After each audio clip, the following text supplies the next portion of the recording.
Bueno, buenas tardes a, a todos, a todas. Eh, Me agrada mucho saludarlas, saludarlos. Es un placer volver eh, a la querida provincia de La Pampa y este volver, de eso vamos a hablar. Sé que es virtual, pero siento que estoy allí con cada una y cada uno de ustedes, así que en principio agradecerles mucho la presencia, estimadas y estimados miembros de los equipos directivos de, de la educación obligatoria en la querida provincia de La Pampa. Permítanme agradecer también al ministro por la invitación bueno, y a un conjunto de funcionarias y funcionarios que conducen el Ministerio de Educación de La Pampa, provincia en la que he estado, seguramente con muchas y muchos de ustedes hemos compartido porque participé de espacios de capacitación y reflexión a propósito de los concursos de ascenso para directoras y directores, así que lo recuerdo muy bien y además estuve varias veces en su provincia en contacto con docentes y con directivos. Así que un gusto poder ser parte de este espacio de conversaciones con quienes conducen las escuelas. Será también Estela Soriano, querida compañera, con quienes somos juntos docentes de la Universidad de Buenos Aires. Justamente después de este encuentro con ustedes tenemos una reunión de la cátedra, ambos, así que también me agrada participar junto con Estela de este espacio y esta propuesta con ustedes. Así que la idea en este rato que tenemos, les propongo, es poder ofrecerles algunas coordenadas, algunas reflexiones en torno a lo que implica gestionar escuelas en tiempos que oscilan entre la presencialidad y la no presencialidad. Gestionar las escuelas en tiempos inciertos, gestionar en un contexto de incertidumbre. Y la verdad es que me parece interesante poder ofrecerles eso, algunas coordenadas, algunas notas para que ustedes puedan considerar al momento de mezclar y dar de vuelta, de pensar en el, en el hacer de la gestión cotidiana en la conducción. Permítanme decirles que me siento parte y me identifico fuertemente con lo que hacen, porque además trabajé como preceptor, fui profesor en la secundaria, fui directivo varios años de la secundaria bonaerense y también en la ciudad de Buenos Aires. Y vengo trabajando hace muchísimos años acompañando a los equipos de conducción, por lo tanto intentaré ofrecer algunas coordenadas con la más, digamos, con la intención de mayor empatía posible, y más en estos tiempos. Así que lo que les propongo es eso, es desarrollaré algunas ideas y luego me gustaría que abramos a un espacio de preguntas, de inquietudes, de críticas, de comentarios por parte de ustedes, de modo tal de completar este encuentro en una conversación, tal cual está pensado. Así que empiezo justamente pensando y diciendo en torno a este momento de incertidumbre. Estamos en un momento difícil y está bueno reconocernos a nosotros en un momento difícil antes que hablar de quiénes son los principales y las principales protagonistas que se trata de quienes son nuestros y nuestras alumnos y estudiantes. Y me parece que reconocernos en la incertidumbre nos permite saber que estamos viviendo un momento único, quizás sin precedentes. Eh, entonces, en vez de hablar de educar en tiempos de pandemia, porque ahora hay un montón de charlas y conversatorios en tiempos de pandemia, yo prefiero pensar gestionar escuelas en tiempos de incertidumbre. pero también no creernos que este es un momento de incertidumbre. Por supuesto que es un momento profundamente incierto, pero venimos, y eso está bueno poder tenerlo claro. Me animo a decir que buena parte de los que estamos reunidos en este momento, por la generación a la que pertenecemos, venimos formados y también formateados en un siglo XX de fuertes certezas. Es más, si me permiten, les diría de certezas aparentemente absolutas. Es más, sigo jugando con los adjetivos. Venimos de un tiempo de certezas totalizantes, que claro, que daban seguridad. También podemos decir que eran chalecos de fuerza, pero y que en todo caso nos encorsetaban y mantenían de manos atadas. También podemos decir eso. Venimos de un tiempo de certezas absolutas que yo diría empezó a resquebrajarse, si ustedes están de acuerdo, digamos, entrado los 3/4 del siglo pasado. Empezó a erosionarse esa figura sólida y enorme de, en nuestro caso, una escuela que todo lo podía, todopoderosa, una escuela omnipotente, omnipresente. Ahora, y allí empezó a aparecer incertidumbre, porque la escuela empezó a desentonar respecto de la sociedad de la que formaba parte, en cuanto a expectativas, en cuanto a reciprocidad. Y este siglo XXI nos agarra allí, bailando con la más difícil, por decirlo de un modo coloquial. Y de repente, en un día de marzo del 2020, se produce esa frenada en seco, ese freno de mano, y todos nos guardamos porque tenemos que acuarentenarnos para poder transitar la pandemia. Entonces yo preferiría hoy poder hablar de ciertas cuestiones para no quedar en todo caso eh, presos eh, de, este, de esta sensación de cuarentena eterna, y poder pensar que es un momento excepcional. Entonces, me parece importante decirles que esas certezas totalizantes que daban mucha seguridad también tenían que ver con un modelo de escuela y de sociedad profundamente adultocéntrico, que esas certezas absolutas tenían que ver con un modelo pedagógico eminentemente bancario, a propósito, y ustedes lo conocen muy bien, de las perspectivas freirianas para entender la relación pedagógica. Bancario en el sentido más financiero del término, pero también vertical. Alguien llenaba un recipiente vacío con conocimiento. Entonces esa relación bancaria que no es de ida y vuelta, sino que es de absoluta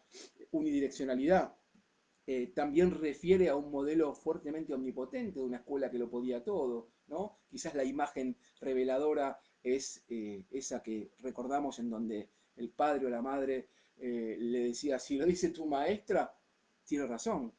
Y la contracara de estos tiempos en el siglo XXI es, decime cómo se llama tu maestra que la voy a buscar.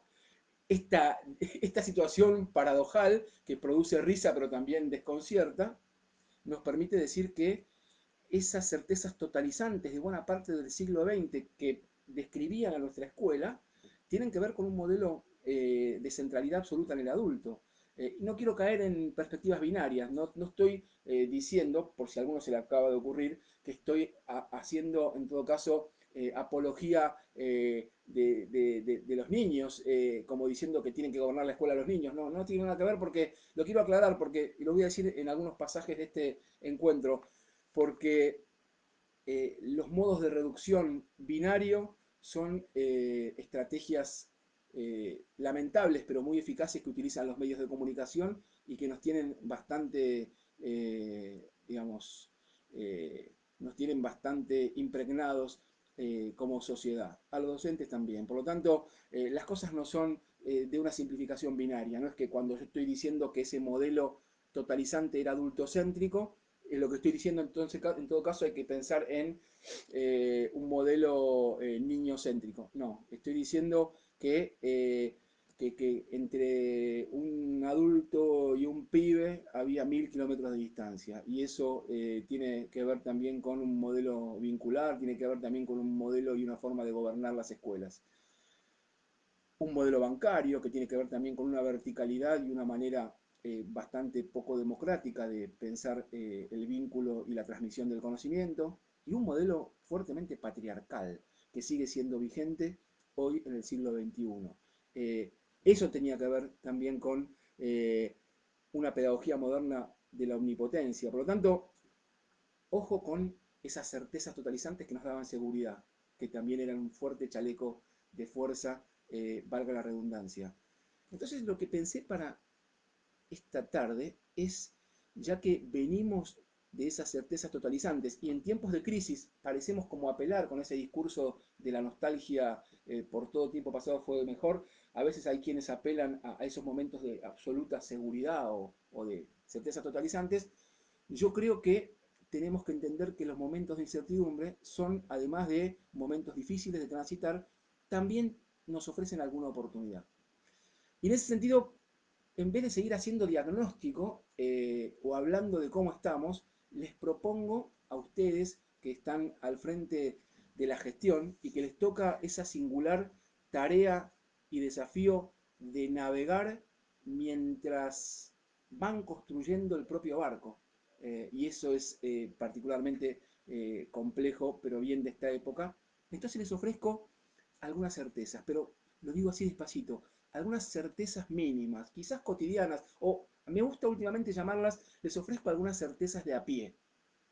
Si ustedes quieren también, a propósito de reivindicar al gran Citarrosa, ese gran cantautor uruguayo, les propongo unas certezas desde el pie. Entonces, lo que voy a organizar en mi exposición son algunas certezas mínimas o algunas certezas desde el pie para pensar la tarea de quienes gestionan la escuela en estos tiempos inciertos. La primera certeza de a pie que quiero decir, me parece que es necesario aclararlo como encuadre, es que estamos en un momento excepcional. Estamos en un momento que es excepcional y que es transitorio. Y esto que suelo repetir, lo quiero dejar claro porque no deberíamos comernos el amague, por decirlo de un modo prolijo, de los medios de comunicación, que a veces suelen, en todo caso, atragantarnos con información y transformar rápidamente el miedo en terror. Entonces, prefiero que tengamos claro que estamos atravesando un momento que es excepcional, por más que sea excepcional y transitorio, y por más que esta sensación de transitoriedad parezca eterna. Es excepcional. Esto en algún momento va a terminar, por lo tanto es importante nosotros, como adultos, como adultas que conducimos las escuelas, que tengamos claridad en cuanto a esto. Y que en todo caso, la tarea que tenemos entre manos, que tiene que ver con la tarea del gobierno de las escuelas, tenemos que poder gobernar en un momento transitorio. Entonces, tener claro, como suelo decir, habiéndolo escuchado al gran poeta y educador Carlos Escliar, que ustedes conocen bien, ¿por qué, digamos, en tiempos de excepción se le pide normalidad a la escuela? Es un poco confuso eso. Así que es un momento excepcional y es un momento transitorio. Y en ese sentido, esa es una certeza de a pie. Y otra certeza de a pie, fuerte pero de a pie, es que el Estado es la respuesta si la pandemia es la pregunta. No es lo mismo contar con un Estado que se hace presente y se hace cargo que con un Estado que se corre en sus funciones indelegables de garantizar ciertos derechos y accesos, especialmente a las mayorías de los conciudadanos y conciudadanas. Por lo tanto, no es menor pensar tanto para atravesar la pandemia como para pensar la educación en un estado presente que en un estado que, por más que diga que está presente, se viene corriendo hace rato. No hay más que mirar del otro lado de la cordillera, en Chile, o si quieren también pueden ver para el lado de Brasil, y en todo caso ahí veremos lo que significa que un Estado se corra y que deje a la intemperie a buena parte de la población. Tanto respecto a la salud, que es el tema que nos preocupa en este momento de manera vertebral, como también en la educación. Y en este sentido, frente a esta certeza de a pie, me parece importante dejar claro el tema de la desigualdad, porque estamos viviendo en una sociedad profundamente desigual, y esto hace muchos años, y eso nos tiene que permitir entender que la frenada en seco de mediados de marzo y el comienzo de esta cuarentena, lo que hacen es ensanchar y profundizar esas desigualdades que tenemos como sociedad. Por lo tanto, me parece importante tener claro desde la conducción de las escuelas, y sé que lo tienen muy claro, pero es importante decirlo acá, el poder construir un sentido profundo de la solidaridad. Es quizás la habilidad cognitiva, emocional, más importante a fortalecer en este tiempo. Les diría que debe ser un gran imperativo de la continuidad pedagógica, el construir un sentido profundo de la solidaridad, que parte del supuesto y de la creencia de que nos salvamos todos juntos y no cada uno por su lado. Otra certeza desde el pie que me gustaría señalar tiene que ver con la idea de un adulto o una adulta escolar, y particularmente de una relación entre adultos, adultas escolares y adultos familiares. Me parece que allí hay una clave para pensar el poder sostener de mejor modo esta continuidad pedagógica. Y lo digo pensando en nivel inicial, lo digo pensando en la primaria, y lo digo pensando en nuestras adolescencias en la secundaria, y cada una de las modalidades que adquiere nuestro sistema educativo obligatorio. Eh, Me parece fundamental poder tomar distancia de esa figura que yo le llamo del adulto supletorio. Sigue estando vigente en buena parte de la docencia, muchas veces, que el adulto escolar digamos, debe suplir la carencia del adulto familiar. ¿O acaso no sucede en alguna sala de profes donde uno escucha a un profe decir, y bueno, ¿qué querés? Con la madre que tiene, mirá con la familia que tiene, yo en el lugar de su madre haría tal cosa, yo creo que no están criando bien. Nosotros no podemos, ni tenemos soberanía para decir lo que tienen que decidir los padres y madres en cuanto tales. Por lo tanto, lejos de juzgar la carencia o de pensarnos como adultos supletorios, me parece más desafiante construir una idea de adulto disponible. Esa es una necesidad y un requerimiento de estas horas a propósito de la continuidad pedagógica en tiempos de pandemia.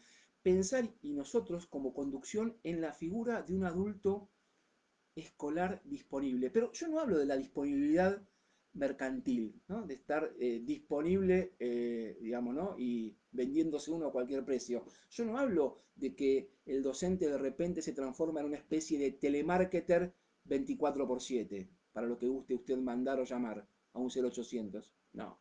Esos son los equívocos que hay que aclarar y que a veces hacen mucho daño. Tampoco creo nosotros, como docentes, que pensemos que de repente, de un día para el otro, desde mitad de marzo en adelante, mamá y papá se transforman en los nuevos maestros y profesores suplentes. Tampoco es la idea.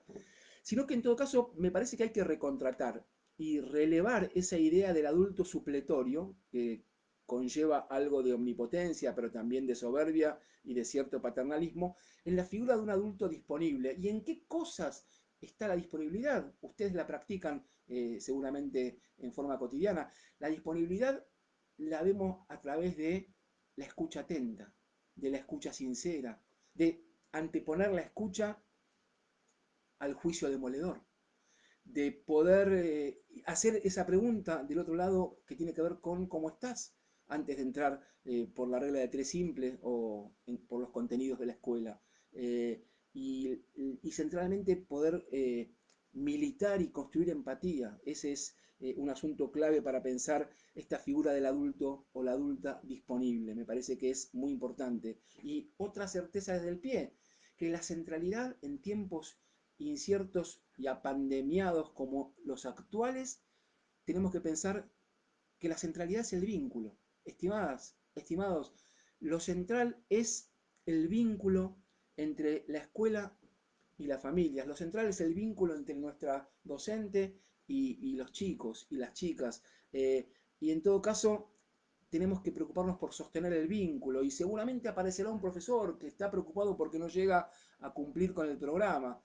Profe, tampoco cumplías con el programa en septiembre del año pasado, que no había pandemia. Entonces, me parece que esas exigencias que terminan siendo la negación activa de lo que hay que hacer, tienen que permitirnos pensar que el momento actual requiere de un vínculo y de sostener y fortalecer un vínculo, y eso de por sí es muy importante, y me parece que ese vínculo en tiempos de enorme desigualdad se puede transitar de muy distintas maneras y con muy diversos recursos. Miren, hay un informe que los invito a leer, que es la evaluación nacional del proceso de continuidad pedagógica, que son unas pocas hojas que lo sacaron el 31 de julio del Ministerio Nacional, en el que nos ofrecen información respecto de algunos datos muy contundentes, porque es una encuesta procesada a escala bastante importante y justamente tiene que ver con ver algunas conclusiones, como por ejemplo que un altísimo porcentaje recibió propuestas de continuidad pedagógica, ¿no? Más del 90%, pero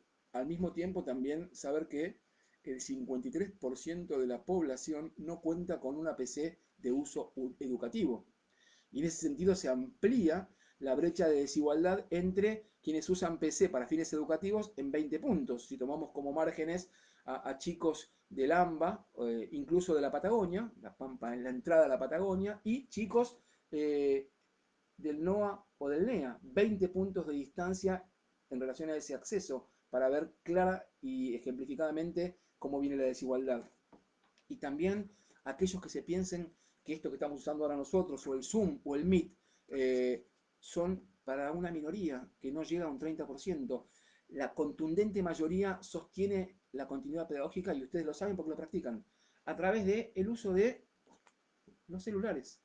Este aparato concentra la más enorme cantidad de intercambios. Esta herramienta es la herramienta que gobierna la continuidad educativa. Por lo tanto, es interesante, y no lo dice solamente el informe del ministerio, porque yo, para en todo caso ser ecuánime, acá traje un cuadro que lo hizo una fundación que se llama Argentinos por la Educación, que está integrada por muchos profesionales de la educación que fueron funcionarios del gobierno anterior. Por lo tanto, hay coincidencia en ambos informes, que casi un 90% entre que siempre y a veces lo que usan es el WhatsApp. El WhatsApp sería la herramienta clave para la continuidad. Esta mañana, en una capacitación con queridísimos directoras y directores de la secundaria bonaerense, donde trabajo, Daniela, una directora, dijo en un momento: somos los directores del WhatsApp. Y digo, qué frase fuerte, ¿no? En estos tiempos, ser director del WhatsApp, más allá de que Daniela también con su auto, y muchos colegas de Daniela acercan los bolsones desde las escuelas a las casas de las familias de sus alumnos. Allí otra certeza desde el pie. Y voy por otra más, que tiene que ver con la certeza de que lo virtual no es copiar y pegar. ¿No? Lo virtual no es copy-paste, pensando en el Word que usamos. Y esto me parece importante decirlo, porque hay muchos docentes, y también buena parte de la sociedad, que se cree que lo virtual es el reemplazo de lo presencial por otros medios. Dicho más concretamente, que la virtualidad tiene que ver con relevar lo presencial a través de un Zoom. Y allí hay un error importante, porque eso nos pone en jaque y nos revela que es desconocer la propia virtualidad. Permítanme que les diga, yo vengo trabajando hace más de 2 décadas con propuestas virtuales, y les puedo asegurar que no hay nada cierto en esa afirmación, porque lo virtual no es el reemplazo de lo presencial a través del Meet o de una red social o del Zoom. Lo virtual tiene sus propias reglas, y hay que conocer sus propias reglas, y en ese sentido son también una oportunidad. Y cuando digo una oportunidad, lo que quiero decir es que lo virtual a veces ofrece cierta horizontalidad que lo presencial esquiva. No en todos los casos, pero sí por tradición. Lo virtual ofrece la ventaja de lo asincrónico. Y en ese sentido es interesante para aprender, porque lo asincrónico, a diferencia de la sincronicidad de la que venimos acostumbrados en todo el siglo XX y hasta marzo, lo que hace es que estemos todos y cada uno al mismo tiempo. Sin embargo, lo asincrónico permite quizás a veces ajustar la enseñanza a los propios tiempos y posibilidades del que está aprendiendo. Y en esa asincronía hay oportunidades interesantes para pensar la relación pedagógica y la enseñanza. También me parece que es fundamental pensar el acompañamiento. Y en ese sentido, tener claro que hay que cuidarnos de cierta virtualización compulsiva, de los que se creen que lo virtual es el relevo de lo presencial por otros medios, pero además los que se creen que hay que, en todo caso, atosigar de PDFs y tirarle 5 Zoom y 4 Word a los alumnos, y eso no es otra cosa que agregar presión a la olla, cuando lo que hay que hacer es sacar presión y poder ofrecer respirar. En ese sentido, diría, como certezas de a pie, hay que apelar más a la calidad que tirarle por la cabeza cantidad. Y eso es una regla interesante para pensar desde la perspectiva de quienes conducimos los modos de organizar la enseñanza y ciertos criterios didácticos en esta temporalidad, en esta transitoriedad. Y a propósito de otra certeza de a pie, permítanme que les diga que es que la evaluación en estos tiempos de pandemia es la devolución. Digo porque los amantes de la virtualización compulsiva pueden creerse que se puede tomar un examen como si tuviésemos de cuerpo presente. Y la verdad es que no hay que dejarse cooptar por la obsesión resultadista de aquellos que no terminan de entender cómo es la virtualidad.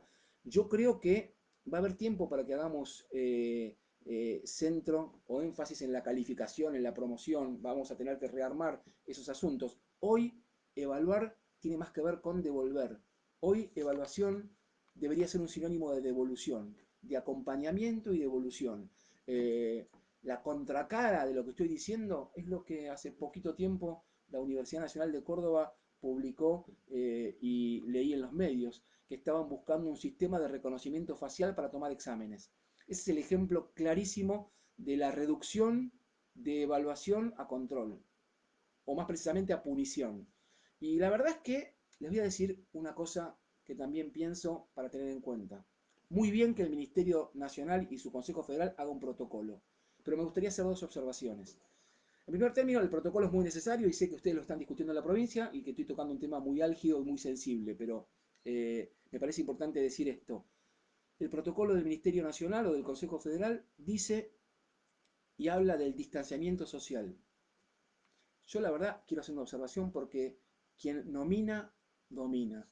Las palabras dicen mucho más que lo que suenan, porque representan mundos y maneras de estar. Y los educadores y las educadoras no podemos resbalarnos, tropezarnos y no darnos cuenta de que el distanciamiento social es un error. Porque los docentes y las docentes trabajamos para achicar el distanciamiento social.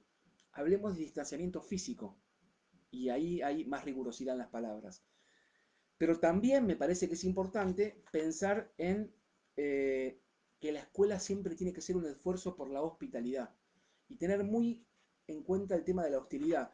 Está bien que existan protocolos, pero me parece también muy importante poder pensar en las condiciones materiales y fundamentalmente tener en cuenta que eso de tomar distancia, porque yo vengo de la época de tomar distancia y así lo estoy ejemplificando, hace que también en la escuela se active demasiado rápido, o mejor dicho, que la escuela entra demasiado rápido en modo disciplinarista.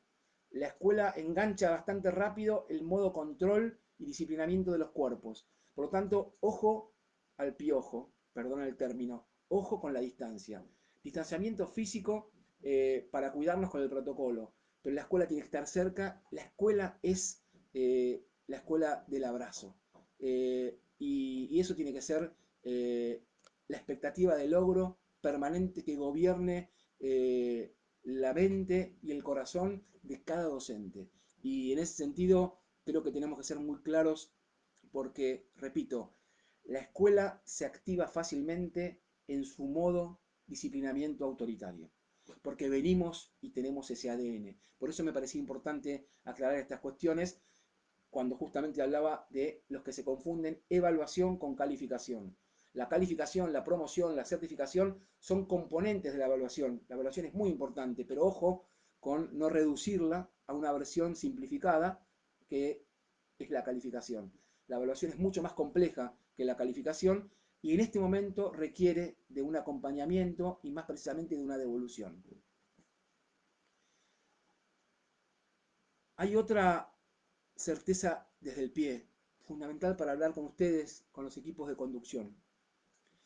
Esa certeza que quiero plantearles desde el pie, porque crece desde el pie, es entender que el desafío es colectivo y que las mejores escuelas, a mi manera de entender, y por suerte la de muchos y muchas, son aquellas en las que se construye un trabajo colegiado.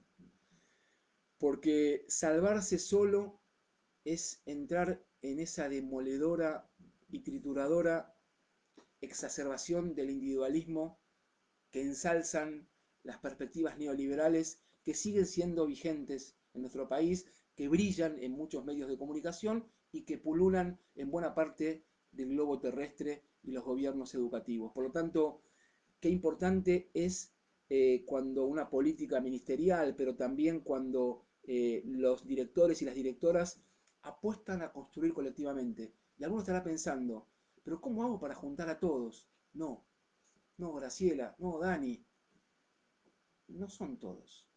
Y uno me mirará así como no son todos. No, los cambios, incluso en una sociedad, pero hablamos de escuelas, no los hacen todos y todas. Somos algunos. Por eso cuando Marta dice, bueno, cuando se prendan todos, yo voy, es un modo políticamente correcto de decir, no voy a ir nunca. Y no es un capricho de Marta, porque la escuela tiene un diseño histórico que tiende al trabajo individual, igual que el caballo quiere volver al palenque. El trabajo colectivo, estimadas y estimados, es contracultural. El trabajo colectivo requiere de mucho más esfuerzo, pero de enorme felicidad. El trabajo colectivo significa reconocerme en los otros y saber que crecemos apoyándonos con otros. El trabajo del desafío colectivo es el modo más interesante de ejercer la autoridad pedagógica. El trabajo colectivo revela que no está el director, que casi siempre fue en masculino y singular. Las escuelas antes de la década del 90 se las recordaba por el nombre del director, mejor dicho por su apellido.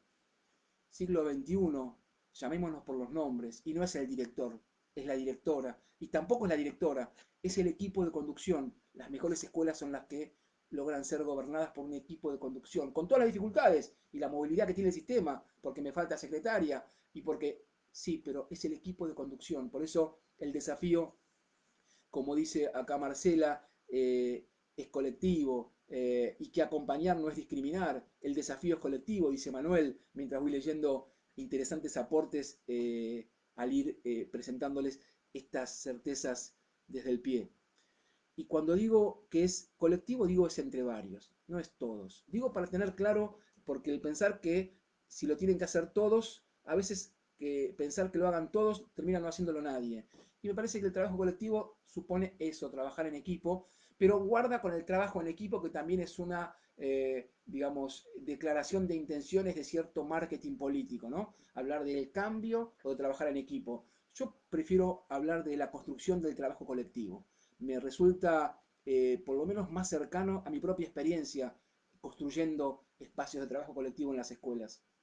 Entonces, me gustaría agregar otra certeza desde el pie para ya empezar a terminar mi presentación y abrir a las preguntas. Esa certeza que quiero agregar, estimadas y estimados colegas que tienen la responsabilidad de dirigir, es que quiero separar la idea de fragilidad de la idea de debilidad.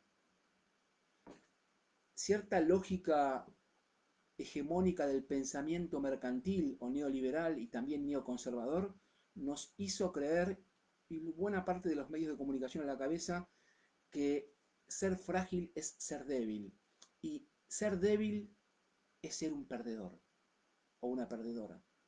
Y yo quiero separar fragilidad de debilidad, porque creo que me interesaría para finalizar mi alocución reivindicar la condición de fragilidad. Porque ser frágil es reconocernos en nuestra más profunda humanidad. Porque ser frágil es reconocer que nadie se salva solo.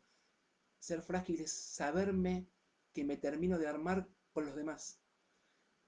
Por lo tanto, la fragilidad es un interesante punto de partida para corroer esa herencia de omnipotencia que tenemos los docentes y que tiene buena parte de la pedagogía moderna.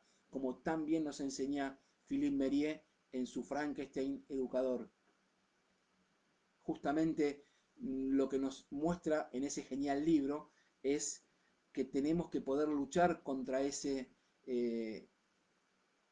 poderoso armamento del que está hecho la cultura escolar y fundamentalmente la cultura escolar adulta, de, de que podemos resolver todo. No, tenemos que aprender a reconocer nuestros límites. Estimadas, estimados, no es lo mismo reconocernos con límites que ser absolutamente limitados.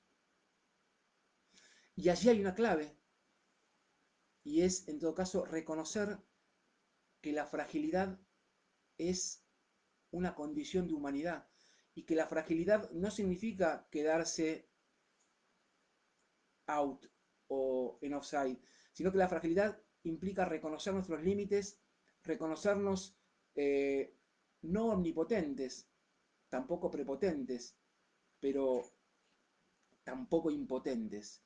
Es reconocernos en nuestra justa dimensión humana y de seres sociales que necesitamos reconocernos y realizarnos con y en otros. Y esa es la clave del trabajo de conducción en las escuelas. El poder reconocer la fragilidad, reconocer mi propia fragilidad como directora, pero lejos de paralizarme, un punto de partida para abrazarme con las ideas que traen los otros, que siempre complementan las mías. Entonces por eso quería separar la idea de fragilidad de la idea de debilidad. Y por eso creo que es clave para los docentes, y aquí va otras certezas del pie, pero fundamentalmente para los directivos, transformar ciertas situaciones de malestar institucional, transformar ciertas situaciones de queja permanente o fuertemente inciertas, transformar la queja en un problema. Y eso supone interpelar las situaciones, identificar sujetos, reconocer un conflicto y pensar posibles soluciones. Miren, cuando logramos transformar la queja en un problema, les aseguro que estamos empezando a resolverlo, sin haberlo hecho.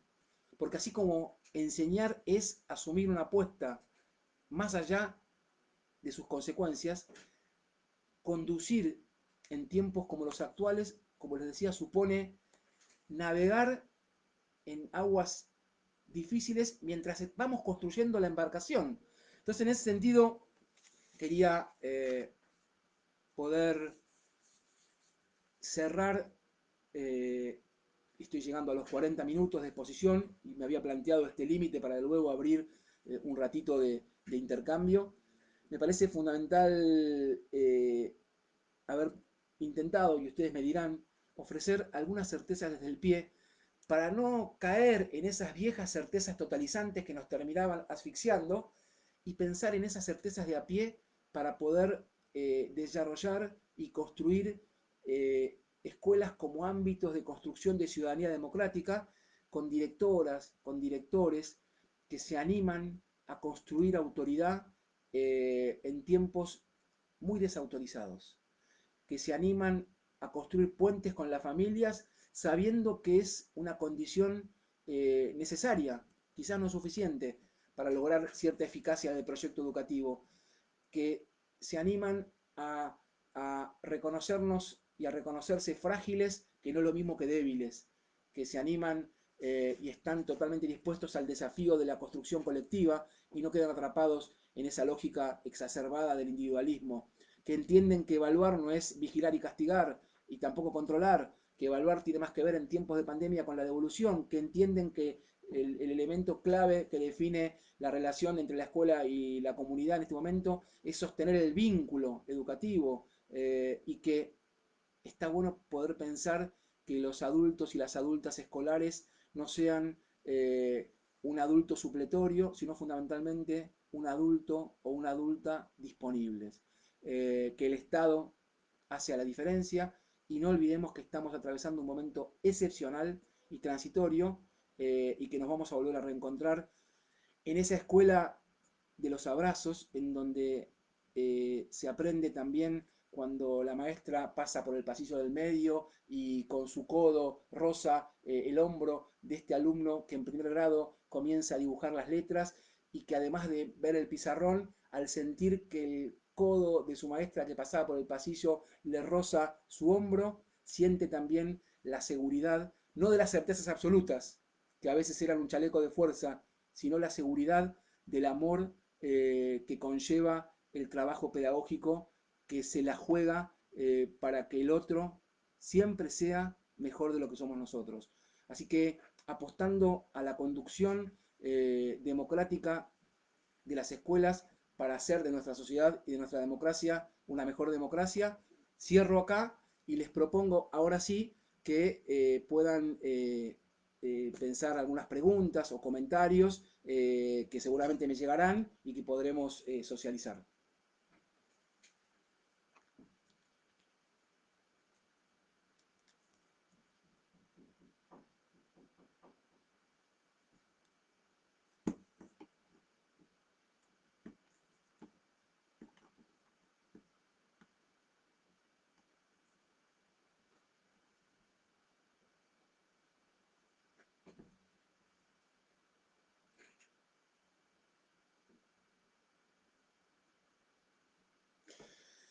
Bien, acá me llegaron algunas preguntas. Miren, miren si el teléfono no justamente es el elemento clave de la continuidad pedagógica. El teléfono es el que me permite acá recuperar, al mismo tiempo que ustedes escriben en el muro del Facebook, me permite recuperar algunas preguntas con las queridas y queridos colegas del Ministerio de Educación y de la Escuela de Formación, que es la que organiza este espacio y que no lo dije antes, pero celebro la Escuela de Formación Pedagógica del Ministerio de Educación Pampeano y este encuentro para pensar entre colegas cómo, cómo conducir en tiempos inciertos. Pregunta, ¿cómo construir desde el cotidiano escolar de un director o directora ese sentido profundo de la solidaridad? Bueno, esta respuesta más que tener esta pregunta más que tener mi respuesta, yo estoy convencido que aquí, enfrente mío y en sus computadoras, hay un montón de directoras y directores que practican la solidaridad en su sentido más profundo. Miren, yo creo que cómo se construye desde el cotidiano escolar, eh, fundamentalmente trabajando en torno a la profunda empatía. ¿Y qué es la empatía? Ponerse en el lugar del otro. Y permítame la autorreferencia, porque me hacen una pregunta. Cuando yo me pongo en el lugar del otro, yo soy consciente que estoy disponiendo acá de una netbook y de Wi-Fi. Dos elementos que, digamos, se convierten en un privilegio respecto a una gran parte de la población de la que formo parte. Si yo me como el amague de los medios de comunicación y buena parte del sentido común, que todo el mundo vive como vivo yo, es probable que naturalice mis privilegios y considere que el que no tiene es porque no quiere o porque no se esfuerza. Esa lógica meritocrática que a veces nos confunde, lo que hace es naturalizar privilegios. Y en el marco de la escuela como derecho, yo pienso que construir solidaridad supone que sepamos que hay muchos otros que viven en condiciones mucho más deficitarias y problemáticas de las que vivo yo. Y que ese que vive en situación más problemática que yo, no es que no se esfuerza. Al revés, en muchos casos se esforzó mucho más que yo. Pero ciertas condiciones de punto de partida, de la familia en la que nací, de las condiciones en las que yo tuve la suerte de desarrollarme, no fueron las condiciones de esa otra parte. Por lo tanto, pensar en solidaridad no es pensar en la idea de tolerancia. Acá quiero hacer una distinción, porque tolerar a mí me suena más como soportar, y allí hay una relación asimétrica. Prefiero la solidaridad que supone cierta horizontalidad y mucho respeto, cuando tolerancia más bien tiene que ver con la caridad de dar lo que me sobra. Prefiero la solidaridad en la que uno da y recibe, en la que no importa quién da y quién recibe, se aprende de ambos lugares. Por eso es que la escuela es un ámbito de construcción de ciudadanía democrática y un elemento clave es la solidaridad. Miren, en tiempos como los que estamos viendo ahora, creo que la solidaridad es una categoría política para definir el currículum de la escuela, no solamente en pandemia, especialmente, pero de aquí en adelante.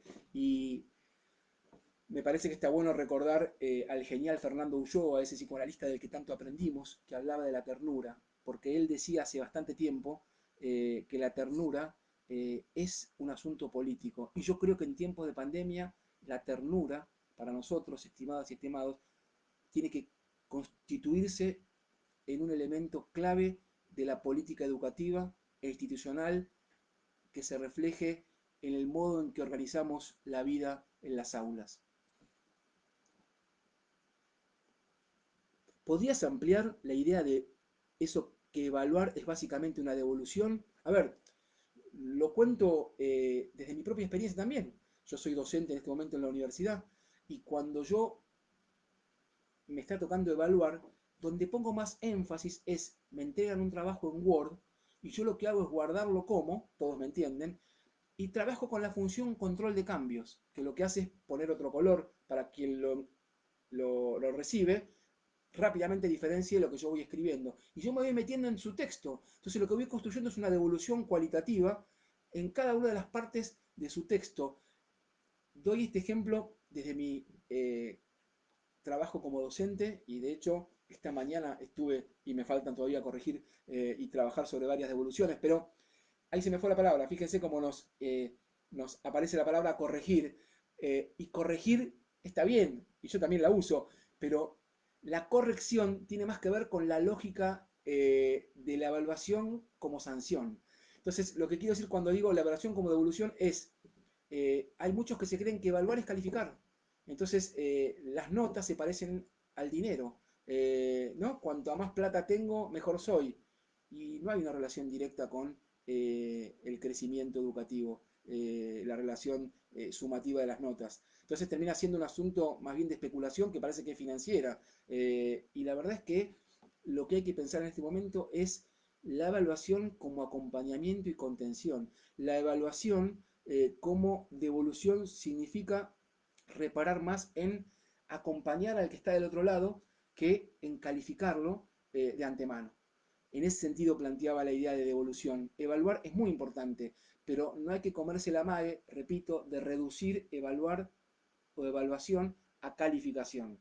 La calificación es un componente, dejémoslo para más adelante, o en todo caso que la calificación vaya a remolque de la devolución, que es en todo caso el modo en que el otro va a entender qué es lo que hizo mal, cómo puede mejorar, qué le faltó, por dónde va, pero fundamentalmente saben que todo lo que hizo muy bien, porque se aprende muy mucho y se alimenta el alma cuando tu maestra o tu profesor señalan qué bueno esto que hiciste y mucho más cuando el profesor incluso se anima a decir aprendí algo en esta evaluación que hiciste, porque cuando estoy evaluando puedo seguir enseñando y eso revela que la evaluación no es un asunto final, sino también es un mientras tanto.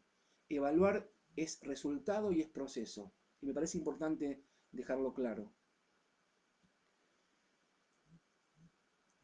En la gestión directiva, ¿cómo se relaciona el trabajo colectivo con la corresponsabilidad? Bueno, justamente me parece interesante esto que plantea algún colega o alguna colega, y es que la responsabilidad tiene que ver con un hacerse garante de quienes son nuestros estudiantes, tanto en nivel inicial como en primaria y en secundaria. Y es justamente ejercer la autoridad con responsabilidad ética y pedagógica, es hacerme garante por quienes son mis estudiantes. Y si soy directivo también debo ser garante de las condiciones de trabajo de los docentes, porque curiosamente vos, directora, vos, director, tenés dos centrales avenidas en tu gestión como conducción. Una es acompañar las trayectorias educativas de estudiantes, sea ya sala de 3 como el último año de la secundaria. Y la otra gran avenida es acompañar la trayectoria profesional de los docentes y las docentes. Entonces, en ese sentido, pensar en la responsabilidad es pensar en construir eh, democráticamente, y cuando digo democráticamente, lo digo sabiendo que las escuelas son instituciones bastante verticales y no se eliminan entre sí, no se cancelan entre sí verticalidad y democracia. Yo creo que se pueden construir escuelas muy democráticas, de hecho existen, y por supuesto hay muchas que no lo son, a pesar de que vivamos hace varias décadas en democracia. Me parece que es interesante esta pregunta para poder pensar la gestión directiva más en términos de corresponsabilidad que en términos de control culpabilizatorio, que es una tendencia también que a veces se activa fácilmente en el sistema educativo. Y si no, frente a la calidad educativa y lo que bombean los medios de comunicación, piensen que cuando aparecen malos resultados, desde la universidad hasta el nivel inicial, se va culpabilizando en cadena y para atrás. ¿Por qué no pensamos en términos de la responsabilidad en vez de caer atropellados en la lógica de la culpabilización, que tiene más que ver con lo que se vende en los medios y no con lo que se construye como otra manera de entender y practicar nuestra condición de ciudadanos? Así que me parece fundamental y acompaño en esta inquietud eh, la idea de pensar en la responsabilidad en términos éticos, políticos y pedagógicos, y fundamentalmente pudiendo entender que los problemas eh, tienen que ver con poder no resbalarnos en esa falsa disyuntiva entre cuidar y enseñar, que también nos deja buena parte de un sentido común que tiende a confundirnos. Una escuela cuando cuida está enseñando.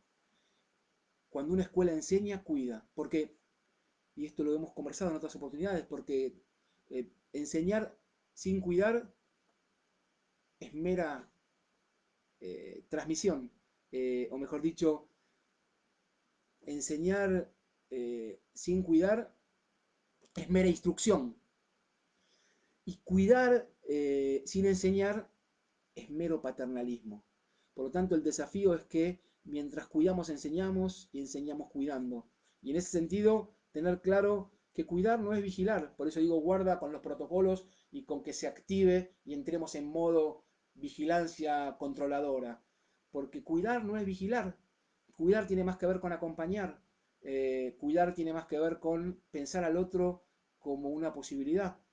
Y vigilar tiene más que ver con controlar, ¿no? Por algo, ¿no? ¿Se acuerdan? Vigilar y controlar. Vigilar y castigar, ese gran libro de Foucault. Vigilar tiene más que ver con controlar. Y en ese sentido aparece mucho más a mano la delación y delatar como algo aceptable. Por supuesto lamentable, pero tiene que ver con la cadena en la que se instala la vigilancia como único sentido de la evaluación, por ejemplo. En cambio, cuando pensamos en el cuidado, aparece la confianza. Y del otro lado, lo que prima es la desconfianza. Y cuidar tiene que ver con acompañar, tiene que ver con la solidaridad, que es lo contrario a delatar. Así que, estimadas y estimados, a seguir navegando, por más que sean aguas difíciles, que navegar no es naufragar. Por más que mientras navegamos estemos al mismo tiempo construyendo nuestras embarcaciones. Muchas gracias, los abrazo con el codo y ojalá que pronto de cuerpo presente en esas hermosas escuelas y en la querida provincia de La Pampa. Muchas gracias por su atención.